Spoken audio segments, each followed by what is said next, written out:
You want us up here? Yeah. All right. And we get Miss Jennifer, and I'm calling your guy. I'm introducing them. Yeah. Yeah. Wow. Wow. Let me make sure my phone is on. Wherever you're going. Whatever. And I got no feedback on the weather. I'm rolling. Okay. Sounds good to me. I am rolling. Let me turn this silent. Good evening, everyone. Thank you all so much for joining us and braving a chilly, rainy evening to be here. We're so delighted that you all are here. My name is Olivia Brown. I'm the Executive Director of the Albemarle Charlottesville Historical Society. I'm so excited to see a room full of people for our wonderful panel tonight called Enslaved Voices in the American Dream, What Were They Fighting For? This is the second program in an 8-part series that we have launched called Fighting for Freedom, the Declaration of Independence and its Legacy. So we are continuing on through American history. We started with our annual program about the ideas of Jefferson and Hamilton at the founding of the nation. We are going to continue through at the times when Americans have fought for freedom. And so we are going to have programs all through July that are part of this series, and I hope that you will join us for more of them as we go as well. I won't take too much of your time this evening before I hand it over to our moderator, Shelley, but many of you may know, as we've talked about in some of our programs, that ACHS is in a great moment of growth and momentum. We are currently undergoing our first ever strategic plan, and we are seeking feedback from anyone who has been involved with us, has attended our programs, has any interest in sharing with us what you'd like to see from us in the future. As a private nonprofit organization, we rely heavily on our membership. Many of you are members of our organization. So if you're interested in membership, if that's something that speaks to you, if you enjoy the things that we are doing, I'd love to speak to you more about it. We have some brochures on the tables at the front, some information about both ACHS and James Monroe's Highland. So I hope you'll check some of that out before you leave.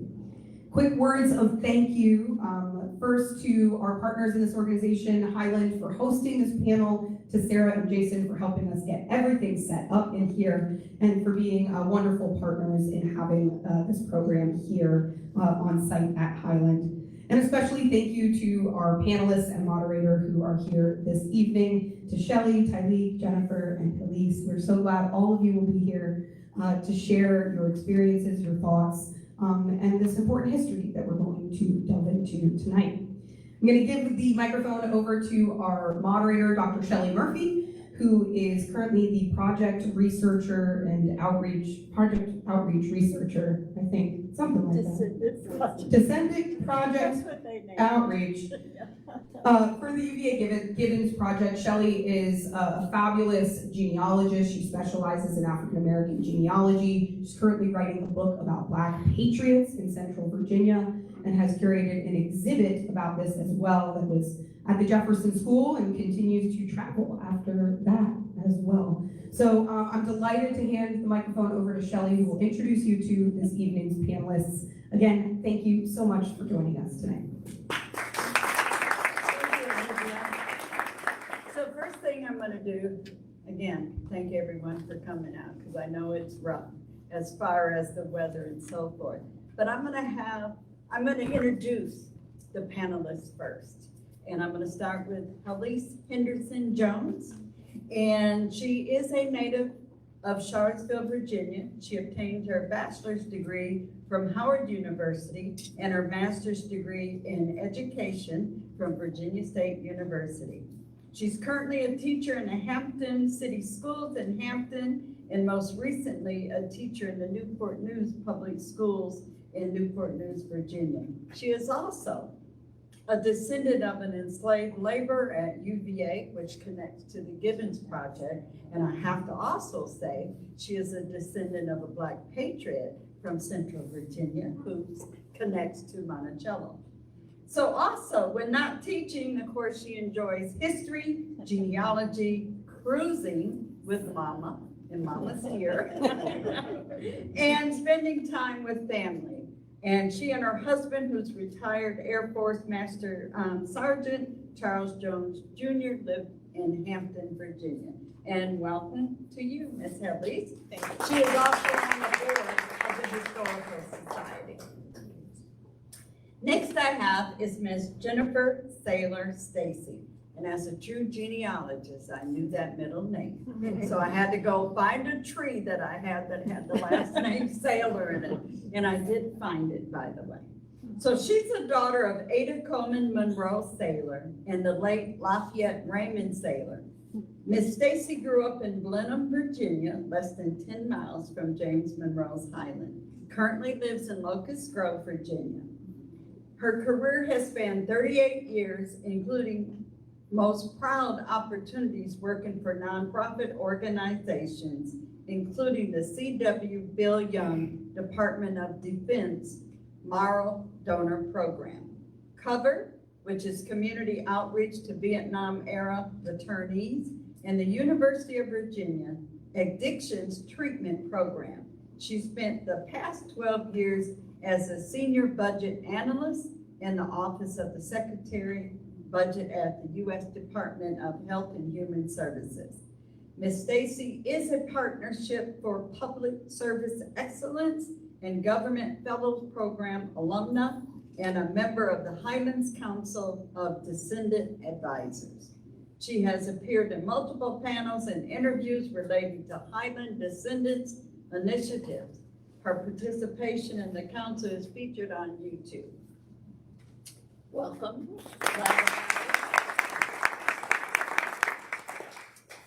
Mr. Chambers, you're connecting all over the place. So Tylee Chambers, who's a native of Buckingham County, Virginia, he graduated from UVA in 2022 with double majors in African and African American Studies and Sociology. Community activist, he is deeply committed to advancing civil and social justice for all. He currently serves as the first vice president of the NAACP Virginia State Conference, making him the youngest individual to hold that position. Thank you for that. In his professional role, Tylee is the Community Outreach Coordinator for Getting Word African American History Department at Monticello, where he also a newly connected descendant of Monticello's enslaved community. His work is deeply informed by his personal and historical connection, strengthening his commitment to truth-telling, restorative justice, and community engagement. Tylee is a proud member of Alpha Phi Alpha Fraternity, the UVA Alumni Association Young Alumni Council, and 100 Black Men of Central Virginia. So through his leadership, mentorship, and advocacy, he works to enhance community well-being and address the achievement gap among African-American male students throughout Central Virginia. So now you know I had to read all of that to make sure I got all of the accolades what they were due. So welcome to USC.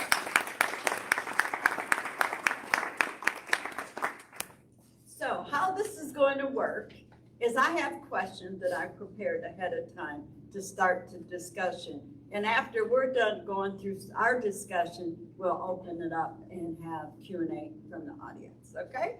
So we're gonna start off with the first one, and it's gonna just follow. I'm gonna start with Helice and come on down. So one of the questions, and again, they can come from all different ways. To begin, can you share a specific story about an ancestor from your community that helps ground us in what freedom or survival look like for them? That's going to be a question for each of you. So Helice. Okay. Thank you again, everyone, for joining us this evening. I think I would probably think about my ancestor, Jim Henderson, who was an enslaved laborer at the University of Virginia.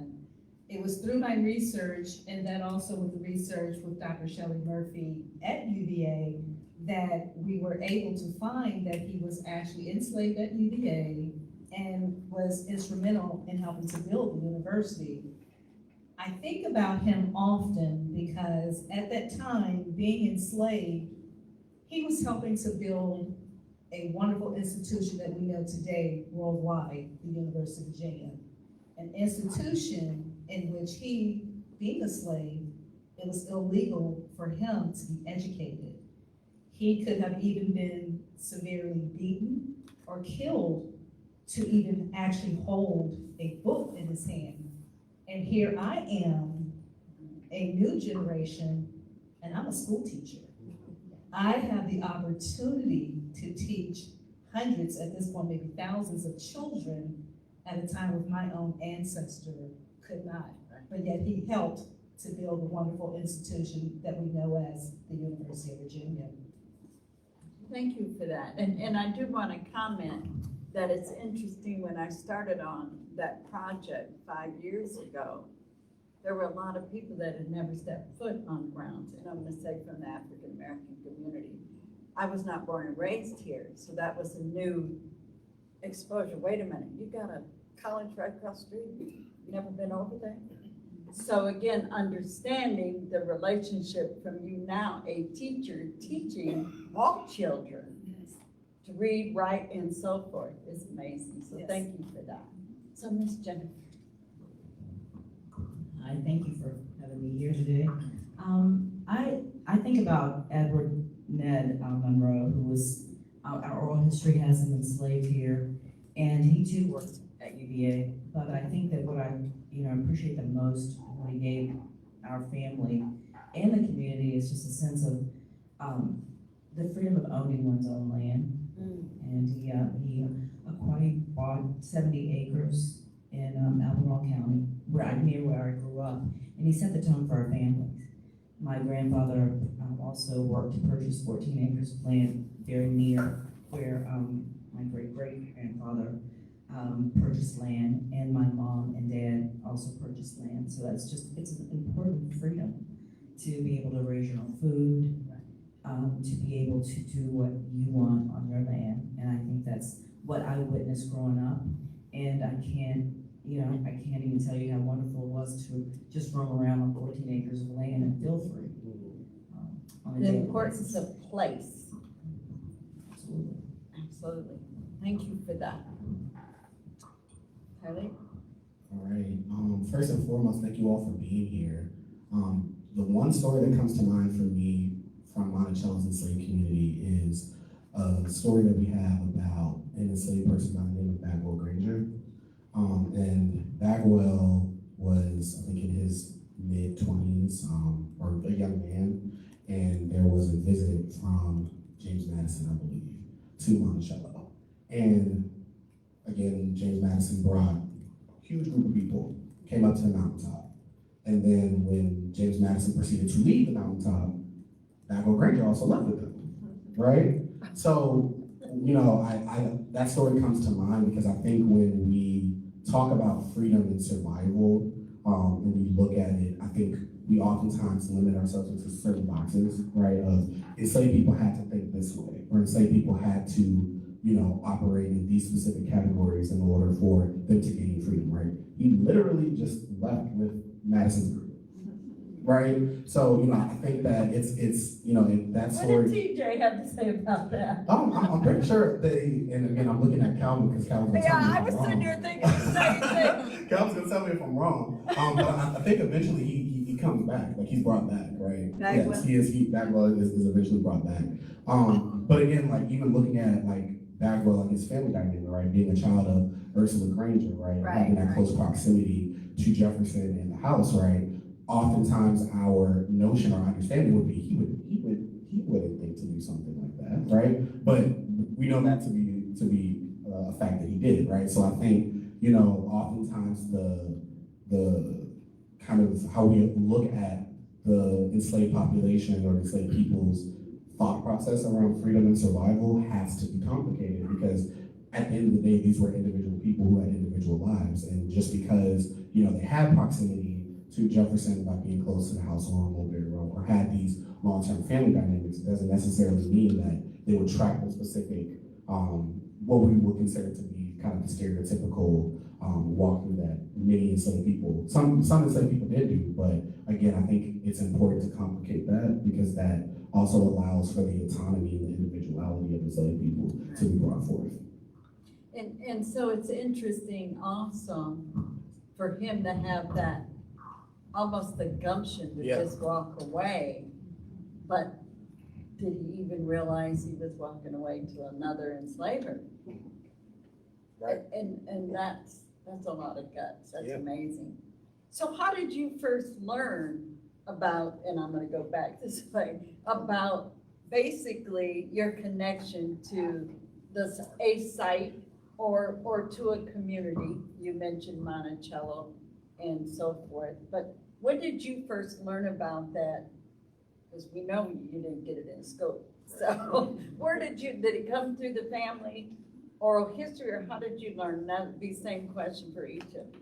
Yeah, I think for me specifically, I had the privilege of growing up heavily with my maternal side of my family. So I know a lot about like my maternal lines and who they come from. And I knew like, hey, I'm connected to the Cowboys and UVA and stuff like that. It wasn't until August of this year that I recognized or learned, and it was confirmed, that I was actually also connected to Monticello, and not just Monticello, but also a branch of the Gibbons family. Right. And I think, that was through literally just my sister wanted me to do DNA with her. And I was like, I work for Getting Word. I've been working for Getting Word for a while. I'm like, we don't do anything involving DNA.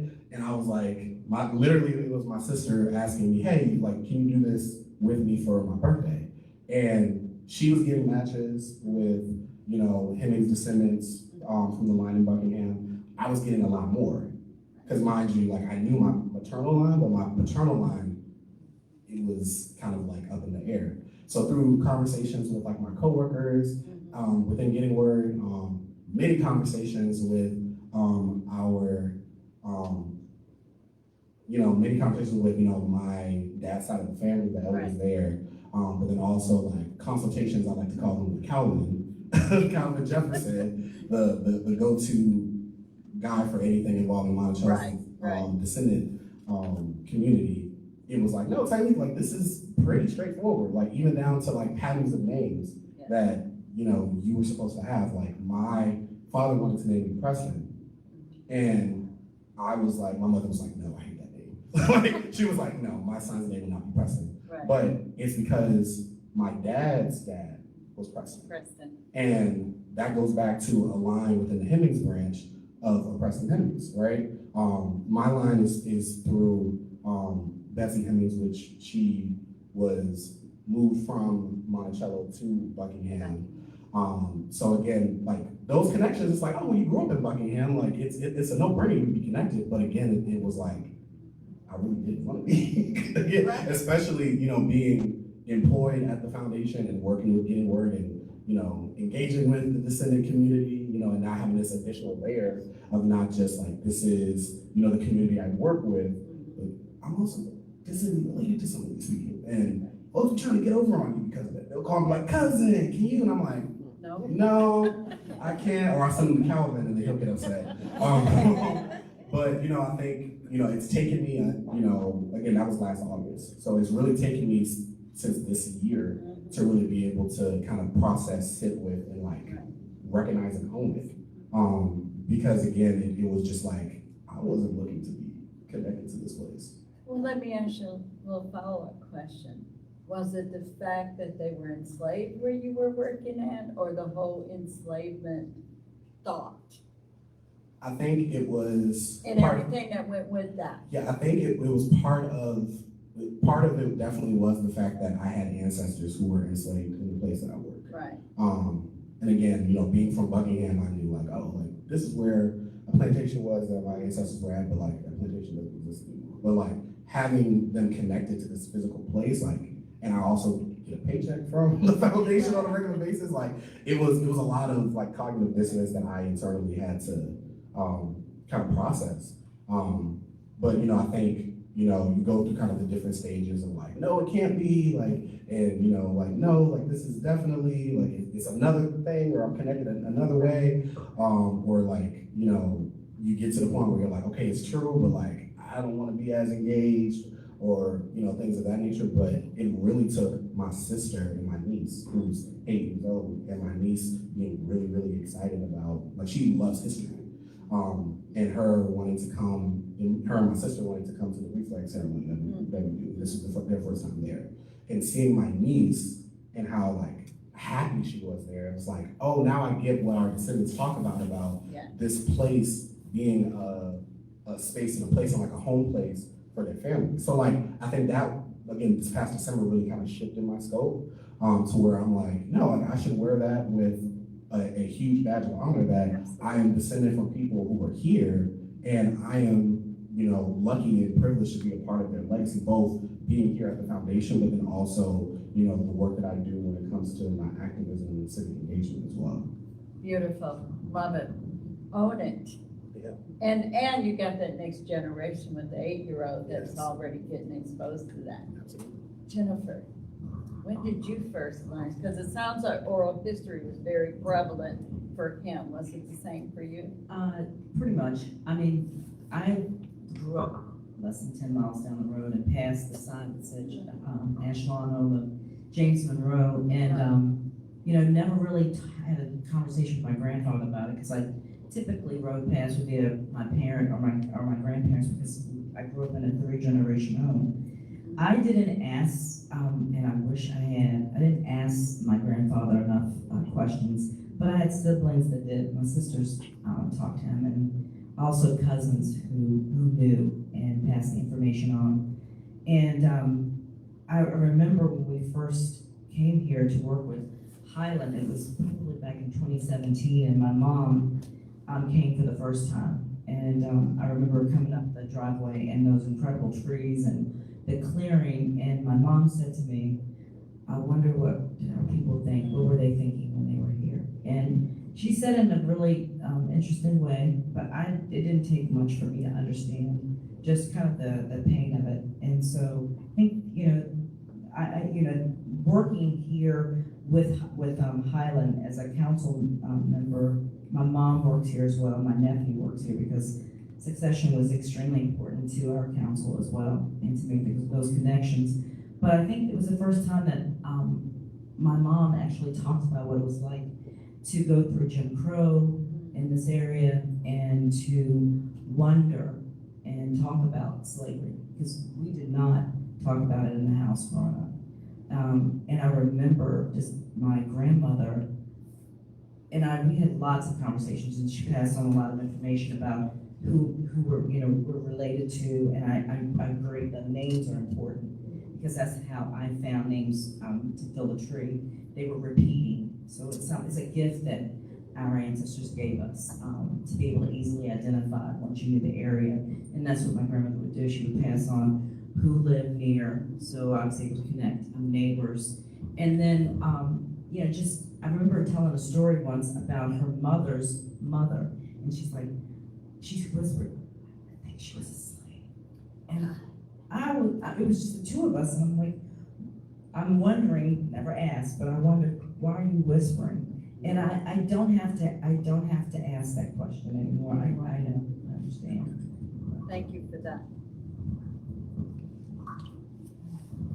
Finding my connection with my ancestor, it was through research, but a lot of my information, for me, came from my grandmother. So for me, growing up with my family, I was always in the kitchen with my grandmother, and she would teach me how to cook. So it was during those, as I call them, cooking lessons, she would just give me little tidbits here and there of information about the family. And I was a child who listened. I didn't question. You weren't to ask any questions. You would just listen. You were to be seen and not heard. So each time, the more and more I would be with her in the kitchen, she would just start to reveal more and more information about me. And so I learned, like, oh, wait a minute, I need to pay a little more attention. So it was one day during these cooking lessons, and she taught me how to cook her famous rolls. I'm the only one who knows how to cook. But she began to really open up and talk. So it was at that point, I went and grabbed a notebook, and I was like a sponge. I was the student, she was the teacher. I just started writing. So again, with research with Shelley, and as Jennifer said, I was able to fill in more of my tree. And I still have that information and I fill it in. So I am still learning, which I find very interesting because being born and raised here in Charlottesville, I grew up with UVA in my backyard. I mean, literally less than a 10-minute walk to campus. And my grandmother, my mother too, was here with me today. They each worked at UVA. My mom retired with 41 years. So we continue to be near that very same area in UVA where my ancestor had been enslaved. So with the research and again with my grandmother who was invaluable with passing along so much wonderful information that I was able to put pieces together with, many aspects of my family. Wonderful. So this next question, I'll let whoever wants to go for it.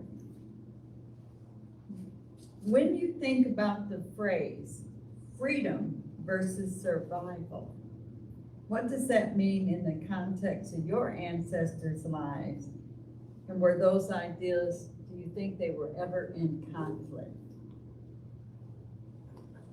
Well, since I have a microphone in my hand, You got it? freedom versus survival. For not just one of my ancestors, but perhaps for all of them, it was a matter of going through each day, holding on to hope, patience that things would be better for them, maybe not at that moment for them, but perhaps generations future. And it was, I'm sure, a constant battle of freedom versus survival of, am I going to be able to live the next day? Am I going to be able to care for my family that I consider my family, my wife, my children, but yet my body is in bondage, it's not my own. So I think that it was a constant battle for them in their own, right each day, trying to make it through, but just with that patience and endurance of hope that things will be better for them. And just the idea that, okay, yes, my body may be in bondage, but that doesn't mean that my mind has to be in bondage also, that I can be free to think of, what can be for me, despite what may be against me. Well said. Jennifer? I guess I think about Ned and Ned Monroe and what I know, what's been shared, just his I guess his personality and ways that it played out in my grandfather. My grandfather has a lot of his traits. In fact, when my grandmother and grandfather would get into it, she would call him Ned Monroe, and I came to understand exactly what that meant. And then opinionated, defiant, just strong-willed, a determination and a stubbornness. And I think that's that helped with the survival. I think it helped him maintain the freedom in his mind to do whatever he wanted within reason. Certainly land ownership as a freed slave, enslaved member. That's amazing to me, and I keep talking about it, but it's important because it leads to a couple of things. There are two stories that stick out in our family. One is Teddy Roosevelt came down to the property to hunt, and he was determined to use my family's dogs. And my great uncle told him, "You're not using our dogs." And he said, "Well, I'm Teddy Roosevelt. I'm the president." It's like, I don't care who you are, you're not using our dogs. And that's an example of that, that determination, that will, that freedom. These are my dogs, this is my land, and I don't care who you are, you're not using them. And the other one was a story told by Garland Monroe in Legals in the League, where he talks about just needing, being up on top of the mountain, serving God, and in the face of being caught and severely punished, potentially killed, and being chased by hounds, and just the how they got away from it, which was to set up a log so that when they were chased, the people that hit the log next, they rolled into the water, and they laughed about it, and so there's this. It must have been incredible fear, Right. but to sit down and tell the story and actually laugh about the fact that they set up that, those who were chasing them to fall in the water. There's a lot in those two stories, but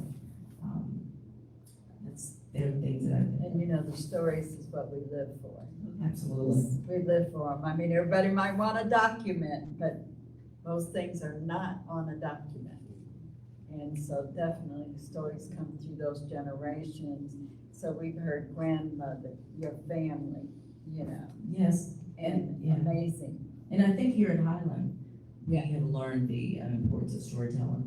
We've had Sheila Arnold, who's an incredible storyteller, come twice, once to actually perform one of the enslaved who was sold down to Florida, Betsy Saunders, and then on the second, last year, she came and actually talked about the art of storytelling.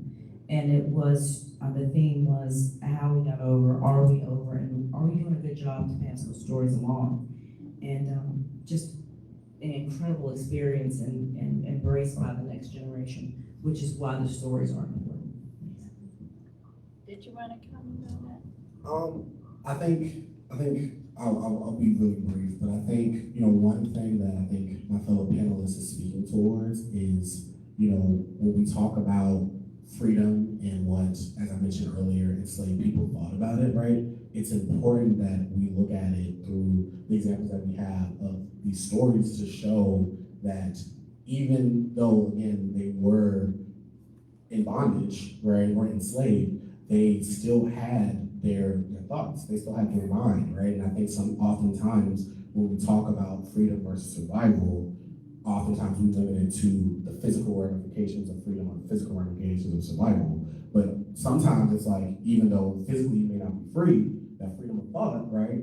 Being able to learn how to read or write, right? Learning how to negotiate so that, you may not see freedom, but your children and children may, right? So I think, when we talk about freedom versus survival, that survival piece is directly linked to the mentality and the mental autonomy of the enslaved people, and that oftentimes, push guests and push people to really juggle with that, because I think oftentimes we limit it just to the physical. And sometimes I think us as descendants, that we also struggle with those words. Yeah. Just as much as we might think about the ancestors. So the next question coming along is, for free Black individuals and enslaved people living in the same era and area, what similarities do you see in their daily struggles as people of color, even when their legal statuses were different? You got the mic. I think oftentimes we look at free Black people in that kind of 1800s era or the pre-Civil War era as if, them getting their legalized freedom, set them apart. But we oftentimes don't recognize how, even within the legal system, there were parameters put into place to intentionally continue to disenfranchise folks, right? And I think that, when we talk about, the different, or the similarities and the differences between free Black populations, certainly in Central Virginia, as well as enslaved communities in Central Virginia, I think it's important that, we also look at and examine the systemic structures that, regardless of your legal status, whether you are in bondage or viewed as free, you're Black. Right. You're Black. So your existence is viewed in a legal stance, in a systemic stance, as an issue, right? And we even look at a lot of the laws that were passed, right? Many people who did gain their freedoms were basically told, you need to leave the Commonwealth of Virginia in a certain time period, or you will be re-enslaved, right? And I think that, we oftentimes think that there's a lot more differences and similarities, but, you know, even looking at Monticello's enslaved community, you know, there are families where some folks end up gaining their freedom, some folks did not, right? You know, so I think that, you know, the similarities, there are tons of similarities even going down to like family structure, right? Whereas you and your children may still be enslaved, but your mother may be free, and then your, you know, half siblings may be free, right? So I think, you know, it's important to lead with complexity there.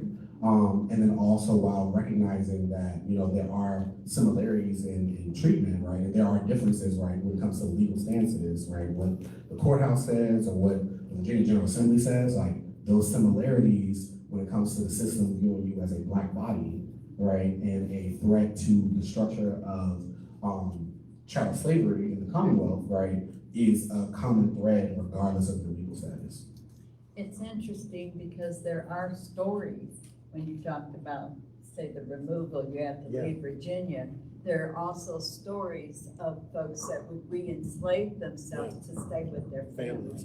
And there's hundreds and hundreds of those stories. So again, that value of, you're talking about the difference. And I'm not sure, as a researcher, that I see a whole lot of difference of being free and being enslaved. And I only say that as just one can walk out the gate and one can't.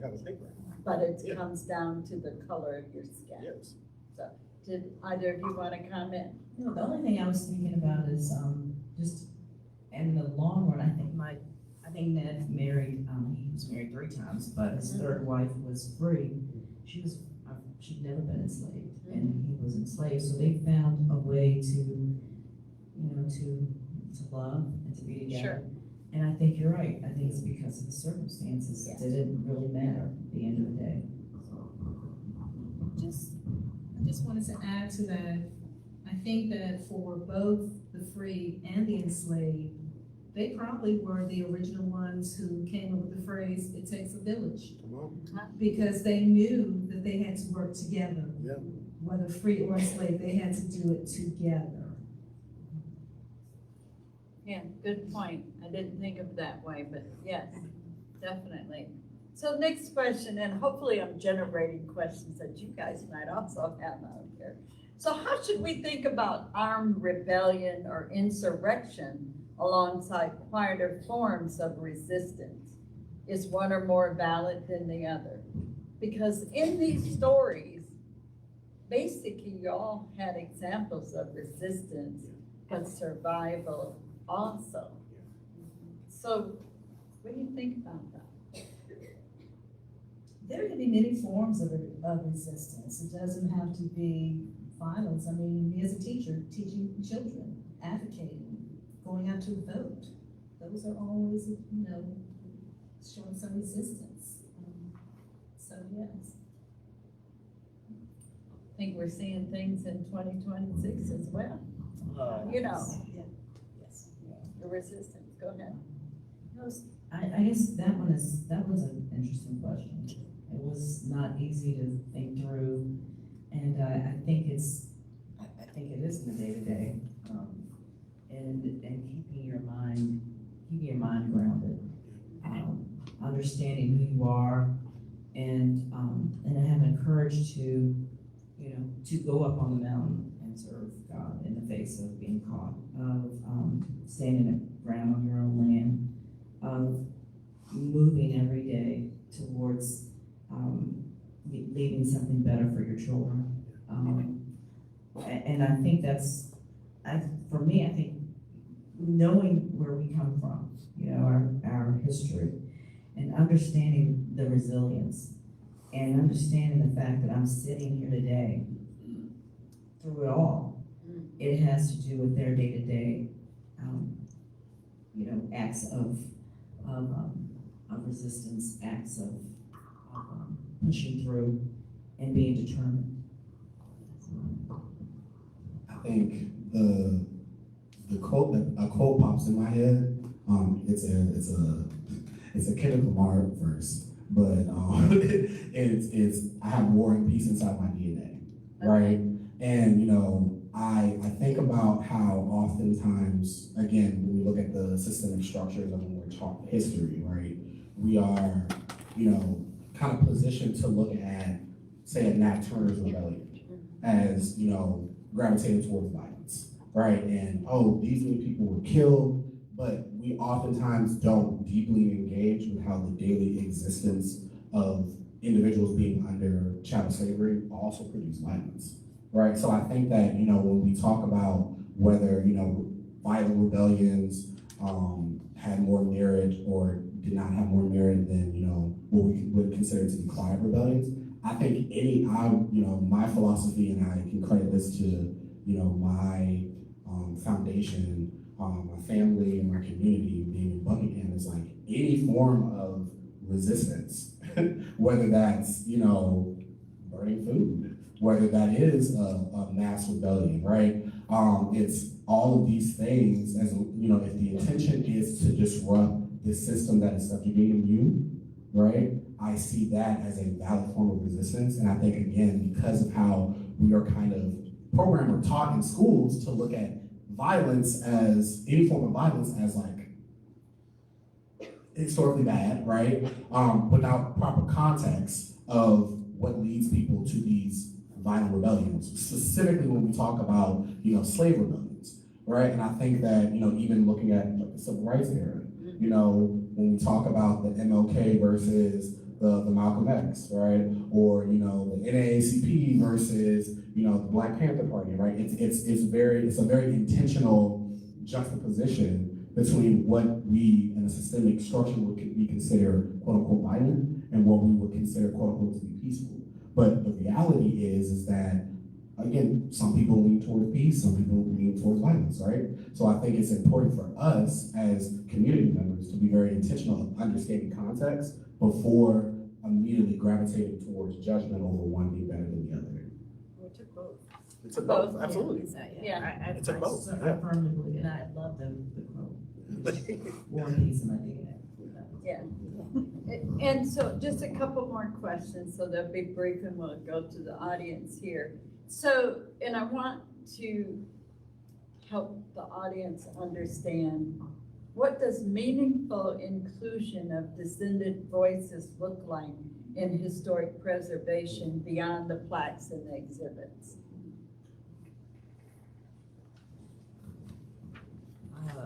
Well, I think for us here, we're still developing our mission, but our vision is definitely tied to having the land give something back to the community.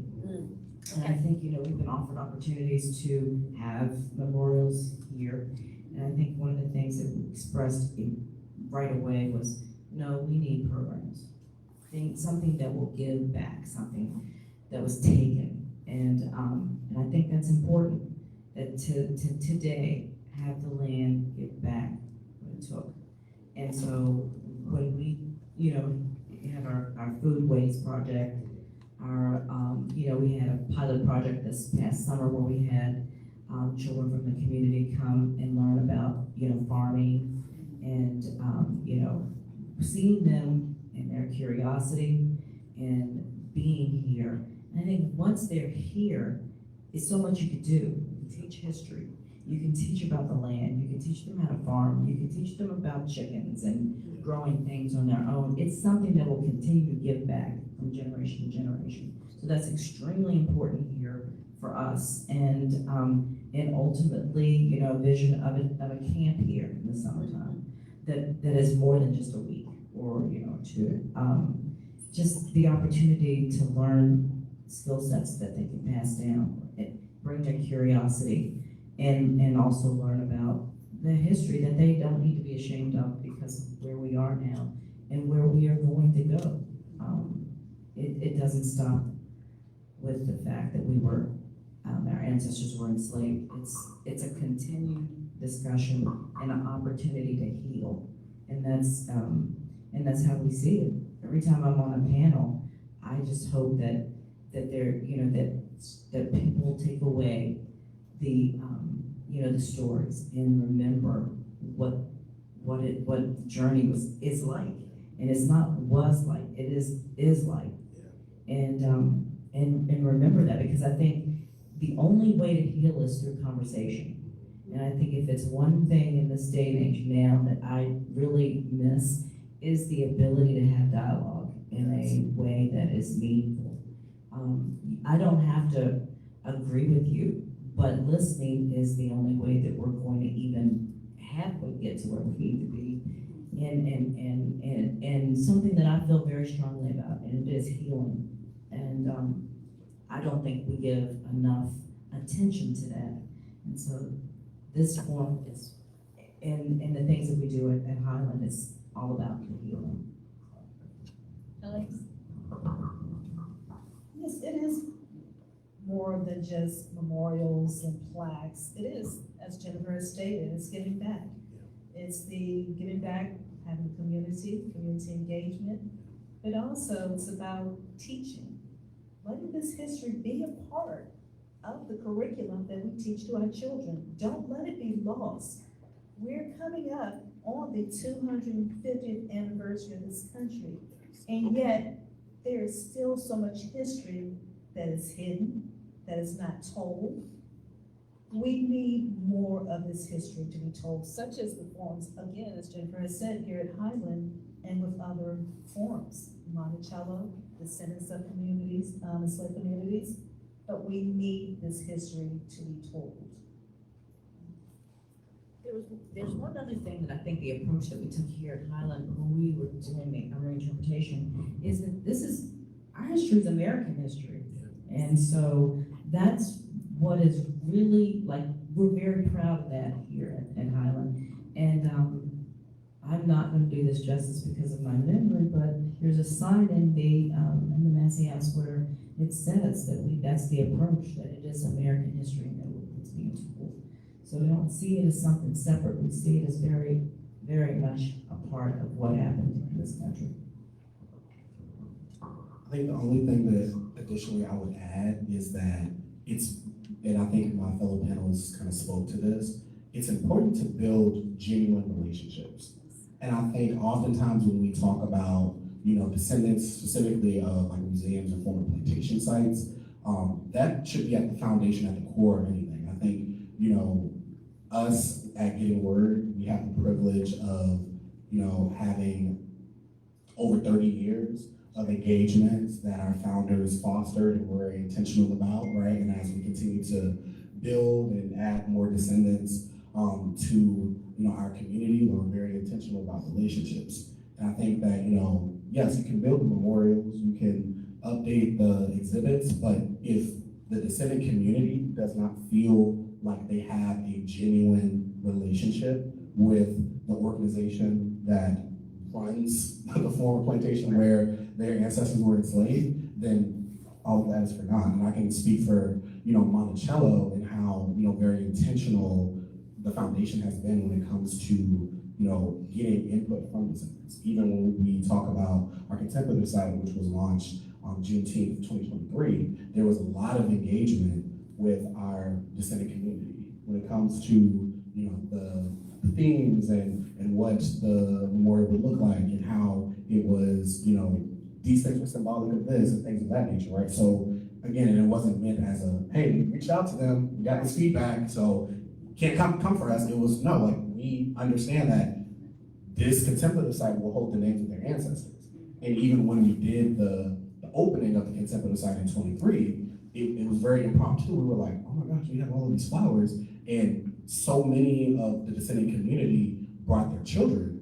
And, some of my coworkers are like, hey, what if we got the kids to put flowers in the contemplative site? That wasn't in our plan. Like, that wasn't on the agenda. But we were like, oh yeah, absolutely. And like our descendants were like, oh my goodness, yes, right? So, those genuine relationships, and when, the foundation is built on a genuine relationship, even as I mentioned, like now being kin to some of these people, it get lines get a little gray, and I have to remind folks, I'm like, you like my 8th cousin 2, 3, 4 times removed. So you say cousin because you want me to give, like, certain things, we have certain priorities in time for things, but it's like when we know that the foundation is moving a certain way and we want to make sure that descendants are a part of it, like, we are very intentional about doing that. And not just those who are descendant from Monticello, but then also the Charlottesville community, right? Because regardless of, historical feelings, like Monticello is a part of the Charlottesville community and has been a part of the Charlottesville community. So how do we take what we do up at the mountaintop and bring that into the community so that way folks who may never, and I've heard it, folks say, I will never go to Monticello. I went when I was in 4th grade, I'm never going back. But, we do a Black Family History Symposium at the Jeff School. Right. And then they're like, oh, like, y'all doing great work up there. And I'm like, well, no, like, if you want to come up and visit, you'll be able to see a lot more of it. Right. So it's like leading with relationships first and relationship building first is paramount and very important. I have to give kudos to my employer, because the first thing they did before they built the memorial to the enslaved laborers, they went to the community. Yes. And they hold forums throughout the Charlottesville Albemarle community. And I think that made it easier for me to come in and start asking questions. But again, I'm hearing that the engagement is really critical. Last question, because I don't want her saying I'm running over time. So that's okay. So, here we go, and you got the mic. If your ancestor could hear this conversation today, what do you think they would want people to understand most about what they were fighting for? And I'm gonna add to this, or surviving for. I think, thinking of, again, my own ancestors as well as the wider Monticello enslaved community, I think they would want people to recognize their humanity. Okay. Recognize their humanity and their autonomy, and the fact that they were able to, again, their lives and existences were not limited just to Monticello and Thomas Jefferson. When we look at the descendant community as well as the enslaved community, right? As I mentioned earlier, right, talking about my line specifically, I'm a big civil advocate, right? Activism, I'm like, hey, I'm the first one in my family to be, this big activist. No, I'm not even the most popular. Right, but being able to have that legacy, Sure. I think now I walk a little different. And like you said earlier, right, it's a badge of honor. So I think oftentimes when folks think of Monticello or the Monticello enslaved community, they limit it to what they did, right, in proximity to TJ. Right. But I know that, through my own research as well as the research that we do within my department, right, these were individuals who had individual lives. So when we talk about what they were surviving through, right, they were surviving through chattel slavery Sure. for the betterment of either themselves and or, right, their children and future generations, right? And when we talk about these philosophies and these ideals that oftentimes Jefferson is credited with, it really isn't until we look at the enslaved community or the descendants of the enslaved community where we see a lot of these, American ideals actually come to fruition, right? When we talk about, what does it mean to be a adamant citizen, right? And to contribute to your community as an adamant citizen. What does it look like to stand up against, tyranny, right? Things that Jefferson quotes galore, right? But looking at the descendants as well as the enslaved community, a lot of them walk that talk. So I think, if I'm able to embody the thought process or the mentality of members of the Monticello enslaved community, those would be the things that they would want any visitor or any person that's connected to this to take, yes, as well as take away. Jennifer? So I think about, I And think I'm that, thinking of Ned. yeah, I'm thinking of Ned too. I'm Yeah. thinking That, I think what he really instilled is just this mind that was free. And I know that, I think about my grandfather, and I've done a lot of just, am I right about this thought? I've really contemplated what he was like. And if I had to sum it up, it was this, during a time when Black people were told where their place was all the time. I had grandparents, their place was wherever they wanted to be. And that is the mindset that they had and that I witnessed growing up. And it is also the mindset that they gave us. And So I think that I'm not overstating this. It was a courage, and it was a courage to live and be more and do more. It's about resilience, because I remember my grandmother telling me stories about my grandfather leaving the area to go work to make more money because he couldn't make what he needed to make in order to have more in this area. So it's that constant wanting more, doing more, in your mind being free, even if you're not treated like, a whole human being. And I think that was given to him by Ned. And So it's actually fighting all along, all the time. all the time. It's Okay. fighting for more. Yeah. And better. I love And that. I think that it aligns with the more perfect union. Yeah. That's what I think. Helice? And you got plenty of those ancestors. I don't know which one you're thinking of. I guess I'm still thinking about Jim Henderson. Okay. And by the way, Jim Henderson was owned by Richard Price, if anyone had any questions, out of Orange County. Yeah, so Jim Henderson again was at UVA as an enslaved laborer, and being enslaved, he was property. Yeah. He was owned by someone else. He was at the disposal for somebody else's wants, needs, and whims. But he, because I'm stubborn, I'm sure that I get that maybe perhaps from him, he wanted to be seen, to be heard, to not be invisible, to know that he was human and to be treated with humanity. So again, with part of that freedom and survival, that's what he was probably fighting for each day, was to be seen, so that his next generation, and even with his wife and children, that they also could be seen. And Wonderful. And I am gonna have a little parting word. Benjamin Quarles, and I can't quote it exactly, but I will say this. He has in his book, and it was printed in 1961, and his quote it's saying something, and I'm relating it back to the Revolutionary War and Black Patriots and so forth. But what he said, that basically that Negroes were not fighting for anybody's principle or for a place, but it was about the idea of freedom, and that whoever was going to give it to us the quickest way. So that's why we have our patriots and the folks that the loyalists and patriots. But I think about that, about thinking about freedom. Yeah. And who's going to give it to me? Because I've already earned it by the things that I've done. So I'm going to conclude with that and open it up for any questions from the audience. And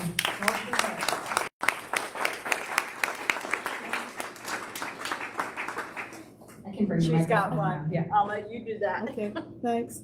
I wanted to greedily jump in before anybody else Okay. asks any more questions, because the questions and the answers this evening were enlightening and wise. And I would like each member of the panel, including Dr. Murphy, just to tell us one more thing that this discussion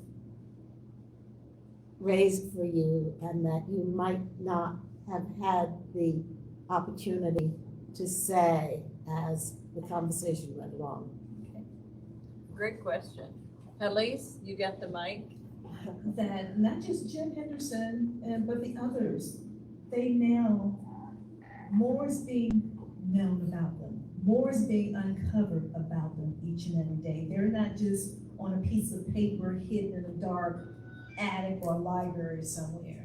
Their names, their contributions are now coming to light as to what they did for this, what we call the United States of America today.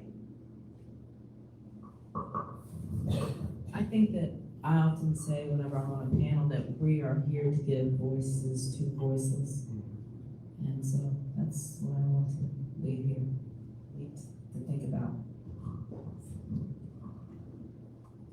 think I would say that when we think about the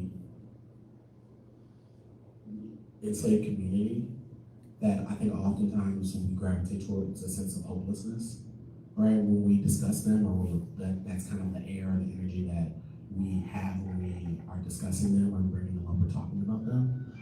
But as I mentioned earlier, right, it's very important that, if we can, because we can't do it for everyone, right? But at Monticello, we have the benefit of being able to know a lot through Jefferson's records and oral histories to give that sense of autonomy, and as Stacy mentioned, right, give that voice back, right?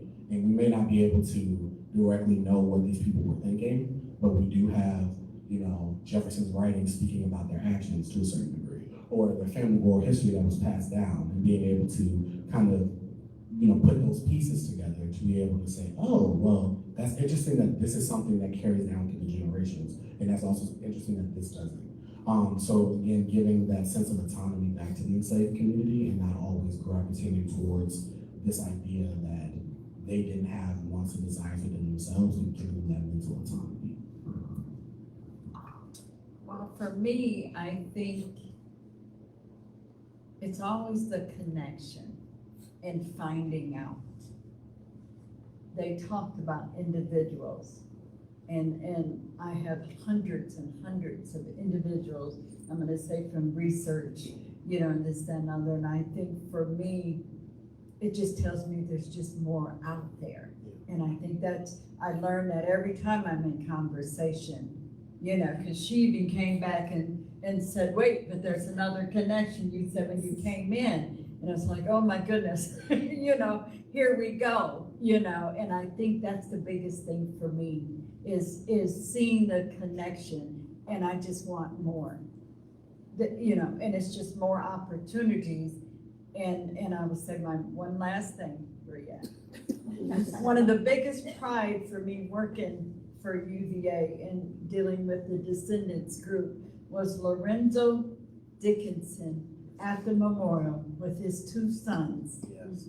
When they added his ancestors' names on the wall, and his wife and them were standing there, and we took a picture of that, and it was actually in a magazine. But you know what they were doing right there, and you talked about the 8-year-old and this, that, and other. That's the biggest pride I have, is to see that next generation. At least they got the light, or the seed is planted. And it's just that one thing of being able to tell, to speak of the voiceless. There you go. Next question. Other questions? You all thank us for being here. I want to thank you for being here. I want to thank you for your stories tonight.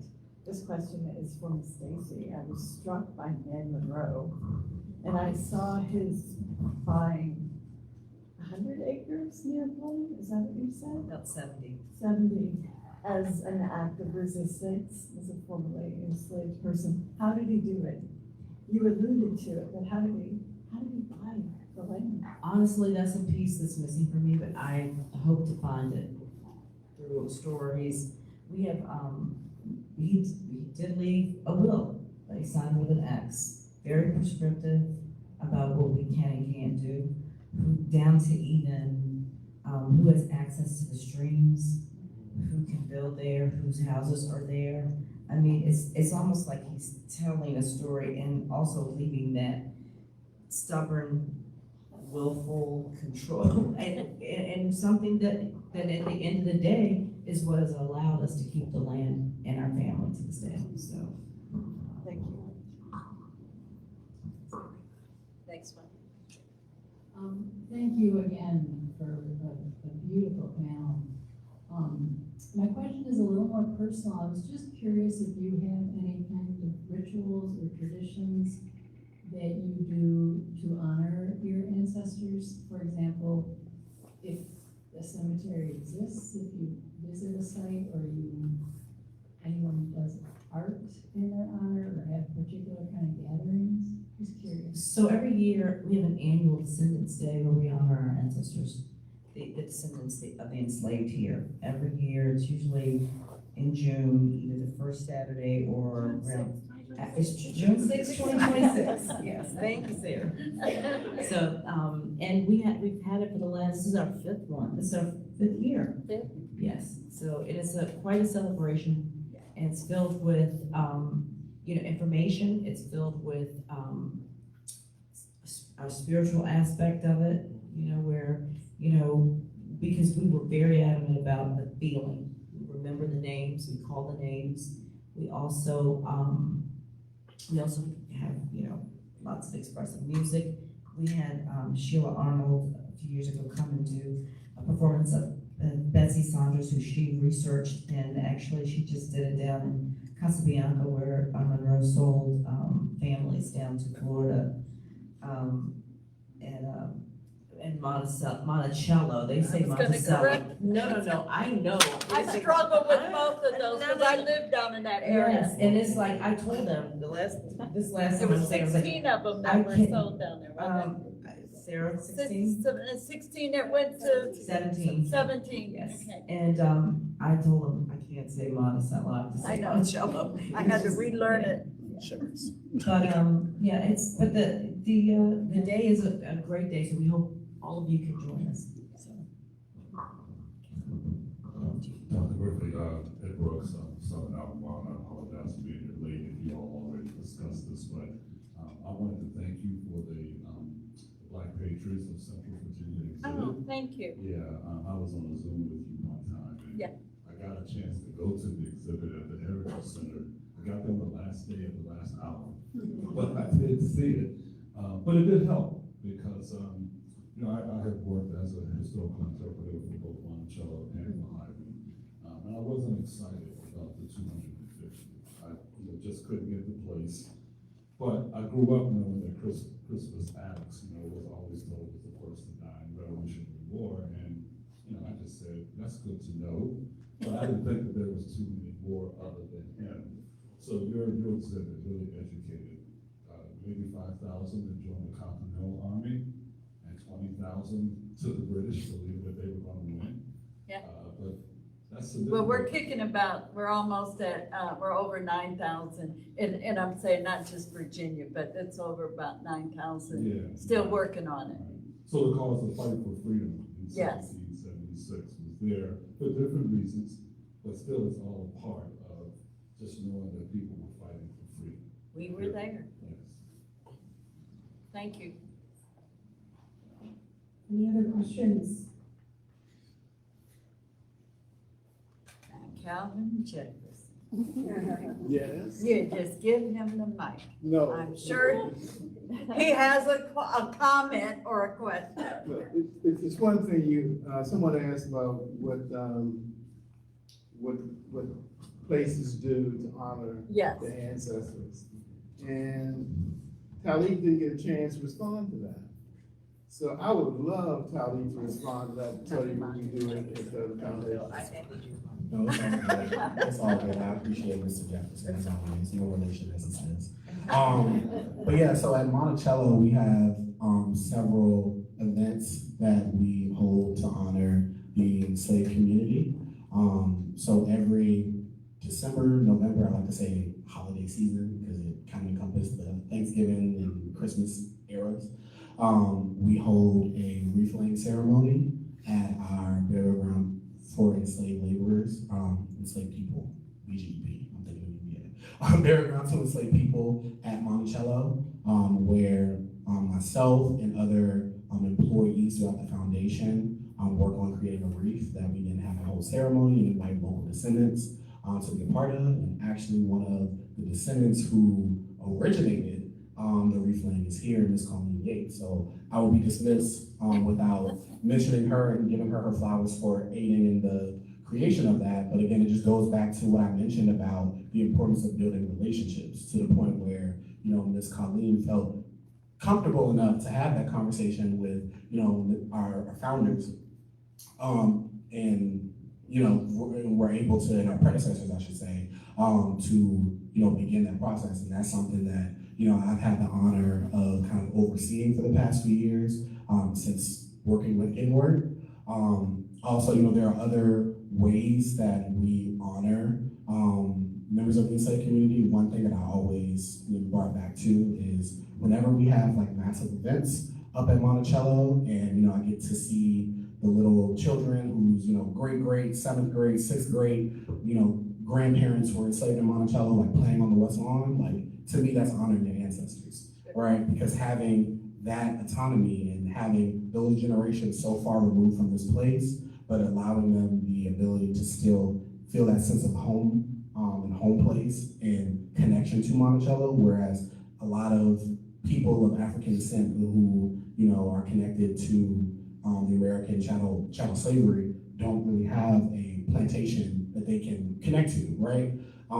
So those are some of the examples of the ways that we honor and we revere the enslaved community. But again, I also like to say the fact that we're able to invite our descendant population back to Monticello for different events, whether that be specific to Getting Word or even for July 4th, because a lot of them do come back for July 4th. Their presence there on the mountaintop, even as just guests attending a regular event, to me really, speaks to how their presence really honors their ancestors. So thank you, Calvin. Don't forget about, somebody mentioned art.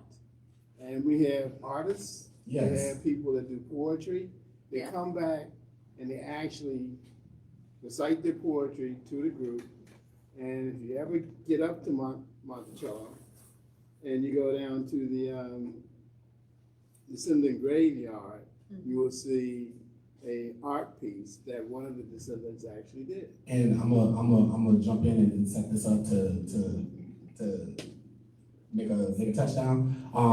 The descendant that Calvin is speaking towards, whose artwork you would see at the burial ground, was actually his grandson, Jabari Jefferson, who we've worked with many times before.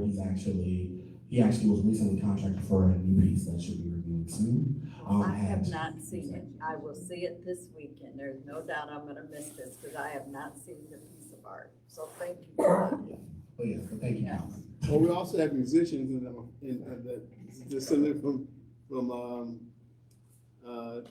part of the descendant community. We have those that actually are into the music field. So, Absolutely, absolutely. we're very broad in everything that we do, so people do come back. Right, And absolutely. they do perform for the general public. Absolutely, absolutely. And those connections can speak back to, the roles that their ancestors may have played, but that connection, whether it's through art, whether it's through music, whether it's through poetry, right, are traditional ways that they honor the legacy of their ancestors. Thank you for that. I actually want to add, even before engagement with the sites, there's a tradition at our church where it's called homecoming. And that is a time where a lot of the families move north, and it's a time for them to come back. And I grew up at Middle Oak Baptist Church, and we're one of the few that still do it the old way, which is each family prepares dinner. There's a morning service, then there's a lunch, and each family prepares dinner for their family that returns to home during homecoming, and then it traditionally was followed by a week of revival. And that's usually when lots of kids got baptized, and it's a tradition that pretty much was really strong, probably until COVID, at least at our church. And but it's starting to gradually come back. So for us, it's the second Sunday in August. So Just quickly, the descendants of enslaved communities, to honor those who were enslaved laborers, on March 3rd, we'll be having a Liberation and Freedom for those, which will be held at UVA and near the Memorial to Enslaved monument there on the grounds just by the rotunda. So if you're not familiar with the Memorial to Enslaved Laborers, through the research, it has the names of those individuals who were enslaved at UVA, which includes Jim Henderson, and continual research, more names are being added. So on March 3rd each year, we do have a Liberation Freedom ceremony to honor those who were enslaved. It's Phyllis.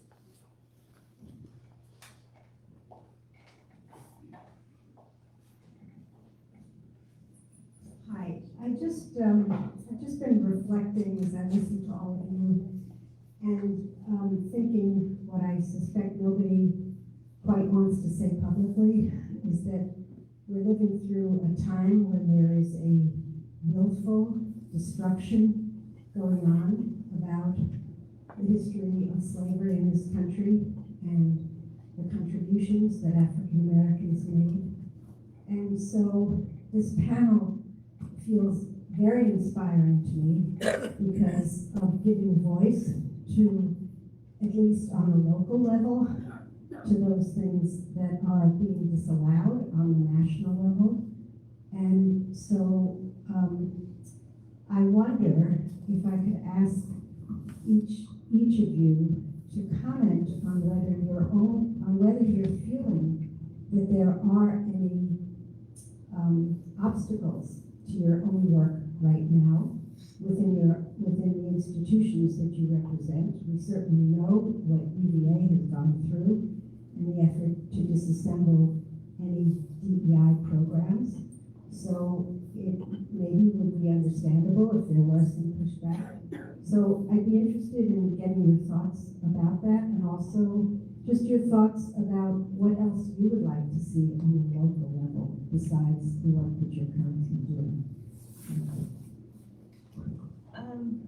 DEC, which is at UVA, we have not received any pushback, fortunately, with all the various changes, and we're very fortunate in that aspect. Again, we're going to be having our Liberation Freedom Program, which will continue to be that voice and to have the community engagement, to let others know about our program and what we are doing in the community. We haven't encountered any here. We've been flying under the radar, thankfully. And I think that's just a blessing. And ultimately, I believe that the efforts that are being made now to silence and pretend it away, I have faith that that will not last, and it will, and that will not be. And I'm not saying this in a magical way. I'm saying it in a way that I firmly believe that everything that's been done with the engagement of descendants and the sites that they are engaged with, that is not led by us. That is led by a force that's much bigger than us. And I continue to believe that that force will endure. Similarly, we haven't experienced any pushback or things of that nature at Monticello and the work that we do. Again, our main focus is preservation and interpretation, right? So we interpret the history of the place and preserve to the best of our ability. I will say though, I think it's a little bit, this may be a little bit outside of your original question, but one thing that I would encourage anyone who's listening or anyone present here that, if you do feel a sense of what can I do with everything that's happening both nationally and across the state, you can always start local, right? If you are, local to the Charlottesville or Albemarle or Central Virginia areas, right? The ways that you can, do your part is by getting involved on that local level, right? To make sure that histories are being preserved, that, histories aren't being demolished, right? I think oftentimes for many people, right, it's really easy to ask for an answer to a problem, but sometimes it's really, really difficult when part of the answer is having to go out and get your hands dirty. So I think for anyone that's present here or anyone that's watching who is, feeling that sense of hopelessness or they don't really know what to do, again, I would encourage you, I would encourage you to get involved on the local level and do the best of your abilities. I'm not on the panel, but I will answer, provide an answer. No one can stop you individually for what you do and about you and your family. And all those folks that I research for UVA, that's my family. And no one's gonna stop me from doing it. Even when the job ends, that stuff is gonna still be there because the ancestors are reaching out. I can encounter somebody and something is coming up and there's a connection. Albemarle County is the only county in the Commonwealth that has 8 counties touching it. That's the research area that we're all within. And there is a connection in every one of them counties each time. You know, it took me 20, 30 minutes to come up, then I knew that last name, but you know what I'm saying, it's there. But no one can stop us for what we're doing individually and telling our family stories. And so I would encourage and ditto exactly what they all are saying, but it starts with the individuals and starts in your community. And Colleen has a comment or a question. And I thank you for that, Colleen Yates. Oh, I'm sorry. We'll do 2 I only questions. saw the I'll come to name you up. afterward as well. I think I have more of a comment than a question. I was personally moved by the question about survival and Versus freedom. I happen to be the child of a Holocaust survivor who spent time in a labor camp, in a Nazi labor camp. And I often reflected on that question. How do you survive? And I just saw survival as a means to freedom. You just did not get there unless you were able to endure and survive. And I think this is a question that's relevant to this day. We often find ourselves in situations where we must survive in order to reach our own personal freedom, whichever it might be. Yeah. So thank you for this question, and thank you all for being here. Thank you. Appreciate that.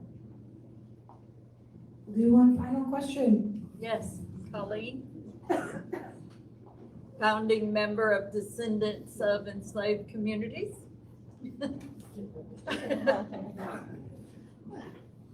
I want to thank everyone for being here. And this lady who had a difficult question. I'm assuming, I know from Helice and I know from Shelley, but the rest of the panel, there isn't any question that is too difficult for most of us.